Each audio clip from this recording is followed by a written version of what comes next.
she said. My family doesn't approve. Then left me for him. Now she's calling me daily begging for another chance. But I won't go back. Quick pause. Before we start, subscribe and hit the like button so you never miss a shocking story like this one. Names are changed, but the story is real. I'm Alex. She's Emily.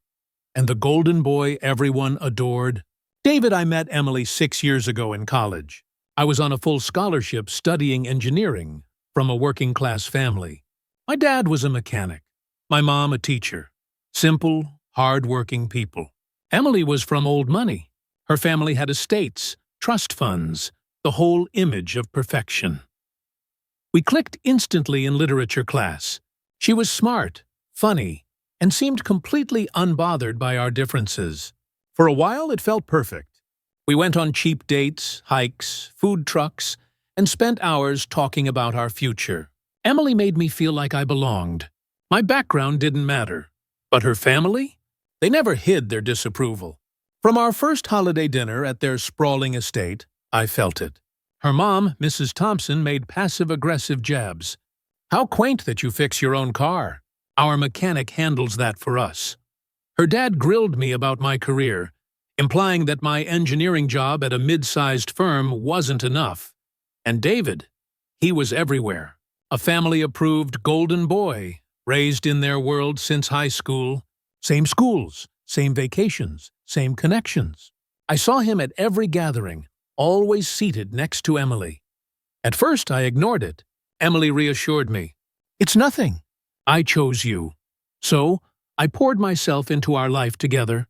We moved into a cozy apartment after graduation. I worked overtime, picked up side gigs, all so Emily could focus on her master's in art history. She called me her rock. I believed her, but the family pressure never stopped. At every event, David's presence was a constant reminder. Inside jokes, shared history, approving glances. Mrs. Thompson once pulled me aside. Emily needs someone who understands our world, dear. It's not personal. I stayed loyal. I proposed after 4 years. She said yes. But the excitement faded fast. Family setups with David increased. Holidays, weddings, trips. I sacrificed everything. I thought love meant enduring snubs and subtle undermining. But looking back, it was emotional abandonment from the start, slowly chipping away at my confidence. Then came last summer, the moment everything changed. I came home that evening, exhausted from work, and found Emily sitting on the couch. Her bags were half-packed. The air felt heavy, like she'd rehearsed this moment for days. I set my keys down and tried to keep my voice steady. What's going on? She looked at me, not with tears, not with regret, but with a calm, almost smug resolve. Alex, we need to talk, she said, folding her arms. I've been thinking a lot about us. About the future, she continued. My family. They'll never fully accept you. I can't keep fighting them. It's exhausting, I froze. What are you saying, Emily? We're engaged. We've built a life together. But she rolled her eyes as if I was missing the obvious. This apartment, your job, it's fine, but it's not my world. David. My family loves David. They've known him forever. He fits. You'll always be an outsider. The words hit like daggers. Years of late nights, sacrifices, side gigs, skipped vacations, all reduced to one simple word. Outsider. I wanted to ask why she'd said yes to the proposal, why she'd let me believe we had a future. But her tone was so cold, so entitled, I didn't. You're sweet, Alex, she said with a short, dismissive laugh. But let's be real. David, he gets it. The expectations, the pressure. He's one of us. You'll always be different. It's easier this way. Easier. That word burned the most. Everything I'd given, every compromise, every sacrifice, dismissed, because her family's approval mattered more than our love. I didn't yell. I didn't beg. I nodded slowly, keeping my composure. She stood up, grabbing a box from the floor. I deserve to be happy without all this conflict. My parents are right. Marrying outside our circle just complicates everything. David's starting his business with family backing. You're sweet, but this isn't your world. I handed her the last box without a word. Maybe she expected tears, maybe anger, but I felt only a quiet clarity. If she wanted easy, let her take it. She slammed the door behind her. I sank onto the couch, staring at the engagement ring she had left behind. The apartment felt empty, echoing. I couldn't sleep that night. Her family's manipulation played in my head. How they'd subtly eroded our relationship. How they'd turned her against me. Why wasn't I enough? The next morning, I didn't call her. I didn't text. I packed up the remnants of our life silently. I contacted the landlord, explained the situation, and arranged to break the lease early. I found a smaller place across town. Nothing fancy but mine. No drama, no scenes, just quiet action. Work became my anchor. I threw myself into the promotion I had previously turned down, the one that required travel. Long hours distracted me from the ache. Nights in my new apartment were quiet, but the loneliness gave me clarity. I replayed moments from our relationship, the sacrifices, the holidays I endured silently, the late nights working so she could relax. Emotional abandonment, disguised as love. I realized the pain wasn't about my worth. It was about their toxicity, about her choice to bend to it. Slowly, I started rebuilding. Gym workouts, hiking groups, new friends who didn't care about background or wealth. Each day, the vulnerability faded. I wasn't defined by her family's disapproval. I wasn't defined by being someone else's backup plan. Months passed. Life for me, Alex, was gradually becoming mine again.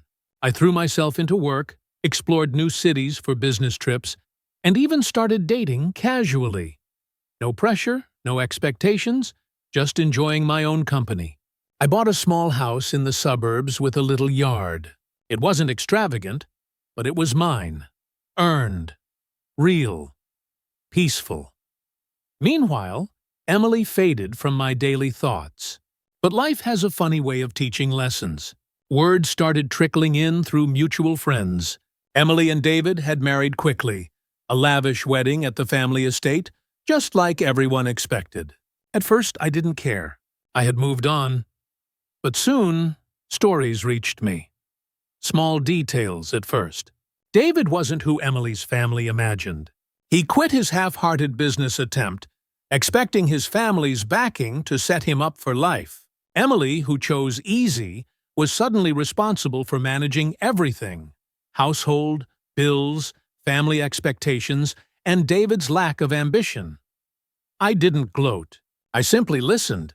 It felt like quiet justice. The person who had discarded me, choosing comfort and family approval over genuine love, was now struggling under the weight of her choices. Then came the first attempts to crawl back. About 18 months after our breakup, I received a text from an unknown number. I recognized her instantly. "Hey Alex, it's Emily. Been thinking about old times. How are you?" I stared at it, feeling nothing but mild annoyance. No apology, no acknowledgement of her betrayal, just fishing for my attention. I ignored it. A week later, another message. "I miss our hikes. Life's been crazy. Coffee sometime?" Ignored again. Then came a call a month later. "Alex, pick up. I know you're there. Look, I made a mistake. The family stuff pressured me into something stupid. David's not who I thought. Can we talk? I need a friend right now." Need a friend? After calling me an outsider, after leaving me heartbroken, she now wanted sympathy? I deleted the voicemail without replying. Power had shifted. Mutual friends got involved. Jake, one of our old college friends, texted, "Alex, she's falling apart. David treats her terribly. Her family is regretting everything. You were the stable one. Come on, give her a chance." I replied simply, "Not interested." Another mutual friend, Sarah, called. She was pushy, pleading, guilt-tripping me. "Alex, forgive and forget. She made a mistake." "You were her rock." I stayed firm. "This isn't my problem. She needs to sort it with David." Click. And then, The boldest move yet. Emily showed up at my office lobby unannounced, disheveled, red-eyed, desperate. "Alex, please. Just 5 minutes." I kept my distance. "Emily, what are you doing here?" "I screwed up big time," she said, voice cracking but laced with entitlement. "David's useless, expects me to do everything, fights with my parents. Life's hell. You were good to me. I see that now. Let's try again. I'll cut them off if I have to." Her hypocrisy was staggering. No real remorse, just a desperate grab at the stability she had thrown away. "You chose this," I said calmly. No anger, no emotion. "David was one of you. Easier, remember?" She flushed, anger flickering. "You're being cruel." "This conversation's over." I walked past, leaving her fuming. Later, texts turned nasty. "Heartless jerk. You'll regret this. No one else will put up with your boring life." She shifted from smug to desperate to enraged. Her family even got involved. Mrs. Thompson called. "Alex, dear, Emily's told me everything. We miss how you treated her." "David? Well, he's a disappointment. We should never have interfered." I almost laughed. Power had fully shifted. After that office encounter, I thought I'd finally seen the worst of Emily's attempts to drag me back into her life. But things escalated. Through mutual friends and social media, the truth about her perfect life with David kept reaching me. Apparently, their marriage was far from the fairy tale her family had imagined. David, once praised as the ideal son-in-law, was lazy, entitled, and completely dependent on Emily. He expected her to manage the household, finances, and even social obligations. Arguments with her family became routine. Mrs. Thompson frustrated that David wasn't living up to their vision of success, Emily exhausted trying to mediate, and David shrugging it all off as if nothing mattered. Photos Jake sent me spoke volumes. Emily, pale and stressed, barely smiling, her once promising art history career was stagnating. She was too busy managing David's whims and the fallout from his failures. Her family's patience was running thin, and she was beginning to realize the price of choosing comfort over genuine love. Then, Emily started reaching out again. Texts, calls, messages on social media. At first, I ignored them all. "Alex, I can't do this. David's hopeless. I need your advice, please." No apology. No acknowledgement of what she had done. Just a plea for my guidance, for the stability I had always provided. I didn't reply. I didn't even read half of them. The audacity, the entitlement, it was staggering. After calling me an outsider and leaving me broken, she now expected my help. The situation escalated when her family got involved again. Mrs. Thompson called, seemingly on Emily's behalf. "Alex, please. David's a disaster. Emily's miserable. You were always so reliable and steady. Could you come over? We need your guidance." I paused and laughed quietly to myself. The people who orchestrated her betrayal were now asking me to fix the mess they created. "Sorry," I said, calm and firm. "This isn't my responsibility." She made her choice. And just when I thought it couldn't get more absurd, Emily appeared at my door. Again. This time at my new house. Red eyes, tear-streaked face. Her demeanor somewhere between desperation and entitlement. "Alex, please, I've realized everything.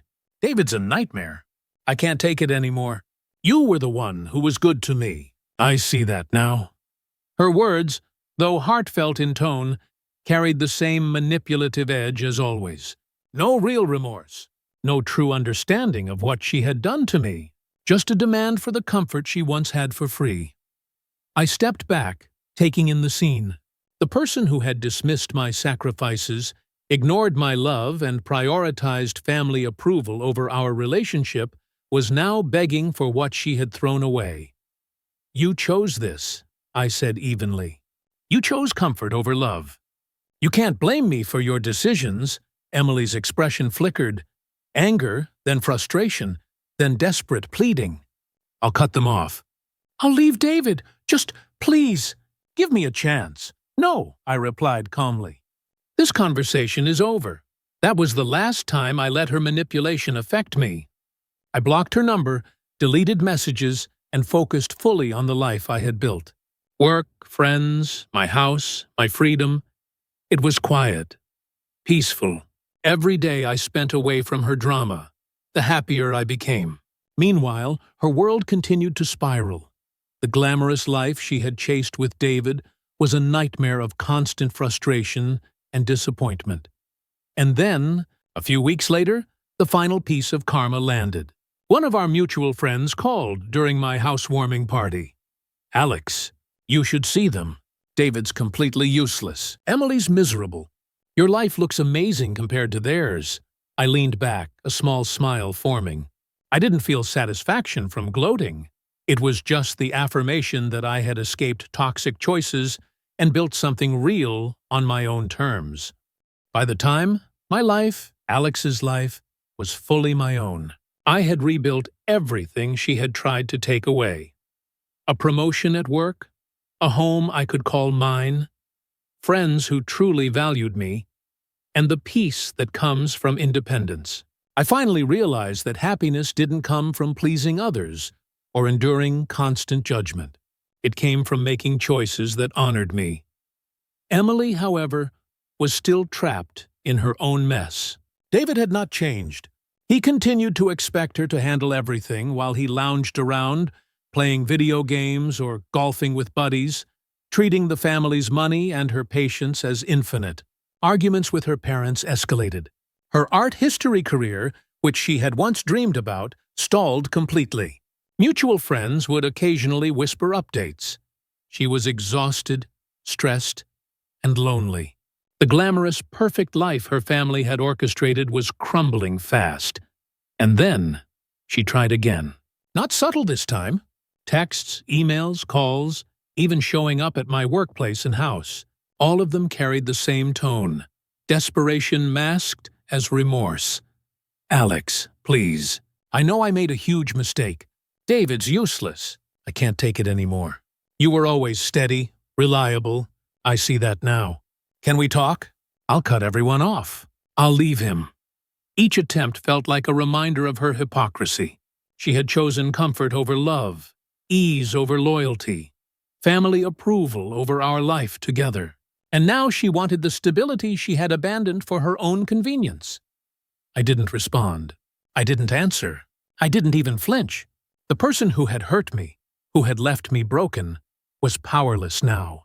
I blocked her number, deleted messages, and continued living my life fully. Her pleas, her manipulations, they no longer had any power over me. Weeks later, I heard the final confirmation through mutual friends. David had quit his job, Emily was constantly stressed, her family was frustrated beyond belief, and she had begun realizing what she had lost. I didn't gloat. I didn't celebrate. It wasn't about revenge. It was about knowing that I had escaped a situation that could have cost me years of happiness and self-respect. Meanwhile, my life continued to flourish.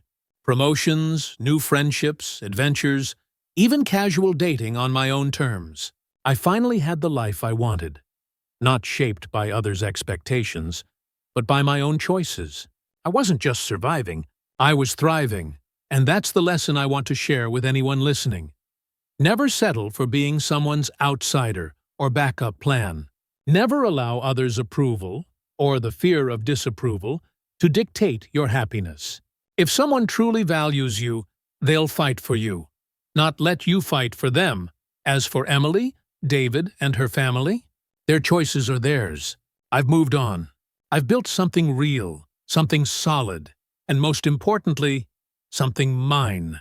Peace, freedom, and self-respect are worth more than a relationship built on manipulation, pressure, and compromise. So, to anyone who feels trapped in a situation like this, take a breath. Step back. Focus on yourself. Your life doesn't have to be dictated by someone else's comfort or family politics. Build your own happiness. Reddit Comment Reactions section. Top Reddit comments say things like, "Wow, I didn't see that twist coming," She played the long game perfectly. Or tried to, anyway. He got what he deserved, peace and happiness. I felt that ending deep. One of the best stories I've heard here. Thanks for sticking around till the end. If you want more stories like this, hit like and subscribe right now.